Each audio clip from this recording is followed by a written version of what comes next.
अस्सलाम वालेकुम एवरीवन, मैं हूं सिमीशा और आप देख रहे हैं मेरा चैनल है मैं पॉलिटिकल साइंस विद सिमीशा। ये वीडियो मैं हीगल के हवाले से बनाने जा रही हूँ।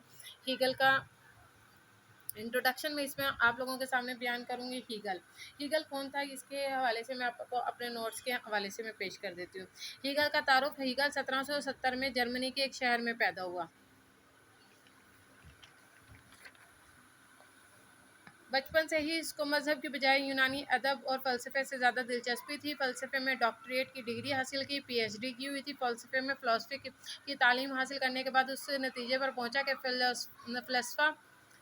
फ़लसफ़ा सिर्फ महदूद इल्म तक रसाई हासिल करने का ज़रिया है। इसने बर्लिन यूनिवर्सिटी में भी काम किया। 1831 में बर्लिन में वफ़ात पाई। हीगल जर्मन एनियत का नुमाइंदा है।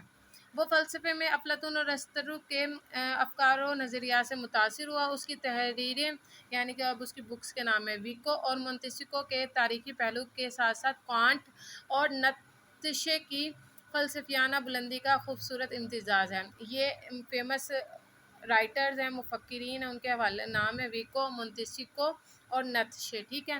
हीगल की तसनीफ़ के नाम ये हैं, देखिए मैंने गोल दायरे में लिखा हुआ है।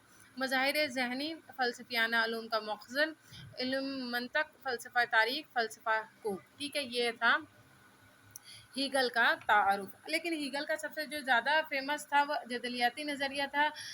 हीगलियन डायलैक्टिक्स कहा जाता है इसको। मैं इसके बारे में वीडियो अलग से बनाऊंगी, ये सिर्फ इसका इंट्रोडक्शन की मैंने वीडियो बनाई है हीगल की। ठीक है, अपना ख्याल रखिएगा। ओके जी, अल्लाह हाफिज़।